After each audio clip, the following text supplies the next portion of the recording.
What's up, everybody? Welcome into NFL in a Flash here on Sports Radio, WNML.com. With Joel Silverberg, I am Eric Kane, and championship weekend on the AFC side, New England is traveling to Arrowhead to face the Kansas City Chiefs. On the NFC side, it's LA and Saints, and the Saints, a rematch in the Superdome there. So, Joel, right off the bat, are you excited about this weekend's games? Did you think that maybe the Colts could have snuck in last week, or maybe Philly could have extended it, or is this kind of what you thought was going to happen? Well, I picked all four home teams to win. I did think that the Chiefs-Colts game was going to be closer. I thought you got about what you expected out of the Rams and the Cowboys, with the Rams controlling the pace of play for pretty much the first three quarters. Saints-Eagles, I think, was a bit surprising the way that game played out, with the Saints having to score 20 unanswered just to win by 6. That was surprising for the Eagles to stall out the last three quarters. And then I think what we got out of the Chargers-Patriots was very unexpected. I picked the Patriots to win, but for the Patriots to be up 35-7 at one point, nobody saw that coming. So the offense was explosive. They dominated the Chargers throughout. So the end results, no, not too surprising. The way that those games played out, yeah, a little bit. Now the Patriots have to do something they haven't done too well this year, go on the road and win. They were 8-0 in Foxborough, or 9-0 now in Foxborough on the season, but they will head to Arrowhead. A rematch in Foxborough earlier this season. It was a 43-40 final when Kansas City came back late to make it interesting. Defense played well against Indy and against Andrew Luck. Eric Berry has practiced 2 straight days. Does Kansas City's defense have what it takes to slow down Tom Brady? Yeah, and to a degree, they did when they played the first time around. The two teams combined for 9 field goals. So red zone defense was big for both sides in that first matchup when they met back on week 6.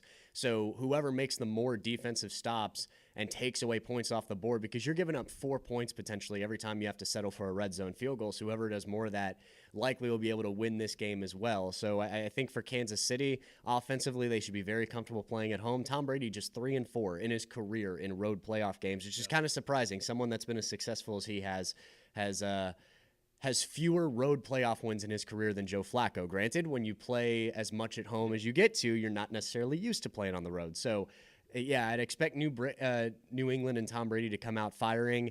I think Kansas City gets the win here playing at home. Sony Michel, one last thing on this game. Sony Michel, 3 touchdowns, had a hat trick, 128 yards rushing last week in the win over Los Angeles.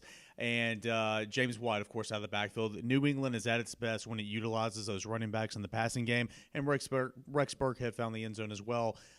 How good is that stable of running backs? I know it's not always been those 3 all season long, but right now they're kind of peaking at the right time. I think it's as good of a tandem of backs that they've had with Brady in a long time, because before, sometimes James White would be the only option. Guys wouldn't stay healthy, and now you've got Cordero Patterson, who they can utilize out of the backfield, and then I think you've got a really good tandem with White and Michel. So for Tom Brady, he's got some weapons to play with. He only threw 1 touchdown pass in the regular season matchup against Kansas City. He ran for another, but a big part of their offense was Sony Michel running for as much as he did. So I think utilizing James White with his pass-catching ability out of the backfield, it gives New England some new weapons that Brady's not used to having every season. Yeah, you're going to take Kansas City. I am also going to take Kansas City at home in Arrowhead, despite the good play of those running backs in New England. That's going to be the late game on Sunday. 6:30 is when that game will kick off. Earlier in the day, beginning at, was it 4:30, Joel? It's about 3 o'clock. 3 o'clock. 3 o'clock will be the NFC Championship game, and the Saints will be traveling to the Superdome. Actually, the Saints will be hosting the Rams in the Superdome, and 45-35 the final. New Orleans got the win earlier in the season, but L.A. looking a lot different too. Not just Todd Gurley, but 2 stellar running backs so far, playing very well. C.J. Anderson's been big for them down the stretch, and he's averaged over 100 yards per game. He's putting the ball in the end zone when he needs to. So Jared Goff, I think, has played well as of late and played very well in that first game against the Saints.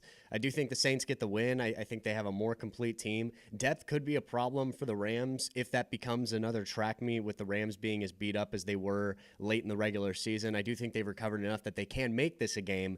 But again, last time these two teams played, Saints were unstoppable. Their first 6 drives, they scored 5 times.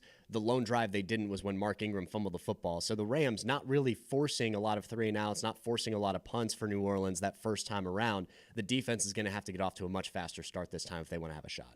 First go around with these two teams, both were just throwing the daylights out of the ball. Jared Goff and Drew Brees both had really solid performances. Alvin Kamara did tallying 82 yards rushing on the ground, but not a whole lot of rushing yards. It was mostly an aerial attack. Do you see this game kind of revisiting that plan, or because LA's running the ball so well, do you think they're going to try to slow it down, control the clock? I think to keep the ball out of Drew Brees' hands. Yeah, I think LA will run it a little bit more just to slow things down, because I think if you try to get into a track meet with the Saints, you're risking something a bit there. Now, I think the Rams are equipped as well as any team in the league to have that type of game with New Orleans, but I do think you could be having some sort of a problem there if you go in saying we're going to try to just trade punches with these guys, because I think the Rams can play ball control when they need to, because Gurley's also a good pass catching back out of the backfield, so he and CJ Anderson, you can keep those guys fresh throughout the entire game. You've got some talented wide receivers that Goff can work the ball to, so I think they have the ability to be able to control the game if they need to. I think they can go pace and they can go up tempo to start the game off, but if they feel like, hey, we need to slow this down to mix things up a little bit, they can do that to get New Orleans out of a rhythm. Real quick, who are you going to take in this game? I'm going to take the Saints. So I said Saints and Chiefs before the playoffs began. They're both still alive, so I'm going to stick with that. So I've got the 2 number 1 seeds from each conference making the Super Bowl this year. I will also take the Saints. Last, before we wrap things up, Jared Goff, Patrick Mahomes both got their first playoff win last week. What did you like from those two quarterbacks? Goff had a playoff appearance last year, got put out early, and of course Mahomes was the backup to Alex Smith last year, but both got the win last week. Yeah, Mahomes, I thought he came in and just handled the moment. I think he saw, I'm not going to be fazed by this. We're playing at home. There's no reason for us to lose. That was a game that many thought, man, the Colts were playing as well as any team in the league. And the Chiefs went out and smoked him. And so Mahomes, I don't think he's fazed by the playoff atmosphere, and I don't think he's going to be fazed this weekend when he gets ready to take on Tom Brady in New England. And I thought for Jared Goff, went in coming against a team that was playing well and coming off a playoff win. And I thought he went in there and just played his game and, built a nice, comfortable lead out for Los Angeles early. And by the time Dallas got anything going offensively, it was too late, and the defense was able to do the rest. So I thought both quarterbacks handled the moment well. So Joel and I both have one young guy in Patrick Mahomes and one old guy who just turned 40 in Drew Brees advancing to the Super Bowl. Championship weekend is here. We'll recap it all next week and preview the Super Bowl that'll take place in 2 weeks. With Joel Silverberg, I am Eric Kane. This has been NFL in a Flash on Sports Radio WNML.